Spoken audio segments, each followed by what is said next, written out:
नमस्ते दोस्तों। आज हम कक्षा 7वीं किताब का नाम है बसंत भाग 2 पाठ संख्या 16 भोर और बरखा अभ्यास के प्रश्न उत्तर करेंगे। आइए वीडियो को शुरू करते हैं। प्रश्न संख्या 1। बंसरी वाले ललना मोरे प्यारे लाल जी कहते हुए यशोदा किसे जगाने का प्रयास करती है और कौन कौन सी बातें कहती है। उत्तर है, बंसरी वाले ललना मोरे प्यारे व लाल जी कहते हुए यशोदा श्री कृष्ण को जगाने का प्रयास कर रही है। वह उनसे कहती है कि मेरे लाल जागो, रात बीत गई है, सुबह हो गई है, सबके घरों के दरवाजे खुल गए हैं, गोपियाँ दही बिलो रही हैं और तुम्हारे खाने के लिए मनभावन मक्खन निकाल रही हैं। तुम्हें जगाने के लिए सभी देव और मानव खड़े हैं जो तुम्हारे दर्शनों की प्रतीक्षा कर रहे हैं। तुम्हारे सखा ग्वाल बाल तुम्हारी जय जयकार कर रहे हैं, अतः तुम अब उठ जाओ। तो जब माँ यशोदा श्री कृष्ण जी को सुबह भोर होने पर उठाती है तो वो कहती है कि बंसरी वाले मेरे ललना मेरे प्यारे उठ जाओ, क्योंकि अब सुबह हो गई है, रात बीत चुकी है और जो गोपियाँ हैं वो दही मथ रही हैं, मक्खन बना रही हैं तुम्हारे लिए और सबके दरवाजे भी खुल गए हैं और ग्वालपाल और देवी देवता सब द्वार पे खड़े हैं, तुम्हारे दर्शनों की प्रतीक्षा कर रहे हैं, इसलिए अब तुम्हें उठ जाना चाहिए। जो ग्वालपाल हैं वो तुम्हारी जय जयकार कर रहे हैं। अब सुबह हो गई है, तुम जल्दी से उठ जाओ। प्रश्न संख्या 2। नीचे दी गई पंक्ति का आशय अपने शब्दों में लिखिए। माखन रोटी हाथ में लीनी, गौवन के रखवारी।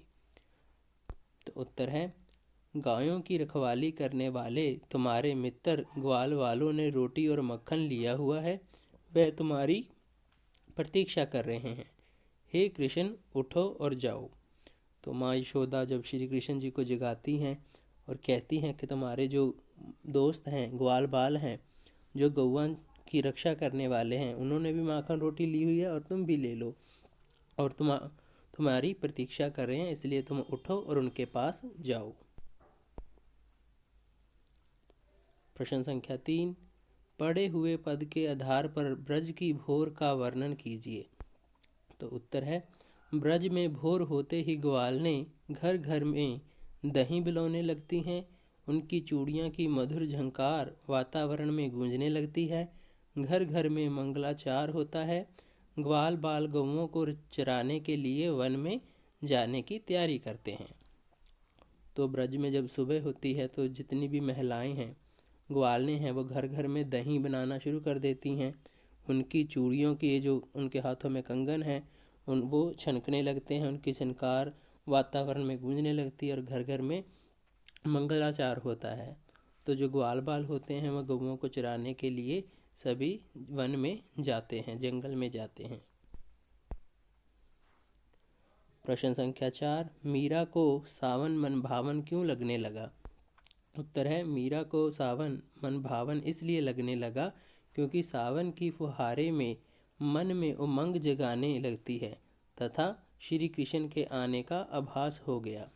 तो जब मीराबाई कहती है कि मेरा मन उमंगों से भर गया है और मैंने भनक सुनी है हरि आवन की, कि मतलब श्री कृष्ण जी के आने की आभास होने से, उनकी खबर सुनने से कि वो आएंगे, इसी से उनका जो मन है वो प्रसन्न हो गया था। इसीलिए वो कहती हैं कि जो सावन है वो मन भावन है। प्रश्न संख्या 5। पाठ के आधार पर सावन की विशेषताएं लिखिए। तो उत्तर है, सावन के आते ही बादल चारों दिशाओं में उमड़ घुमड़ कर विचरण करने लगते हैं, बिजली चमकने लगती है, वर्षा की नन्ही नन्ही बूंदें बरसती हैं, शीतल हवाएं बहने लगती हैं और मौसम सुहावने लगने लगते हैं। तो वातावरण जब सावन का महीना होता है तो बादल हैं जो चारों दिशाओं से एक जगह पे ऊपर विचरण करने लग जाते हैं और जो बिजली है वो चमकती है। तो इसी के साथ ही वर्षा तो छोटी छोटी प्यारी प्यारी बूंदों में बरसने लगती है और ठंडी ठंडी हवाएं चलने लगती हैं और जो मौसम है बहुत ही सुहावना हो जाता है। और मीराबाई भी कहती है कि मेरा हरि के भजन गाने का मन करता है।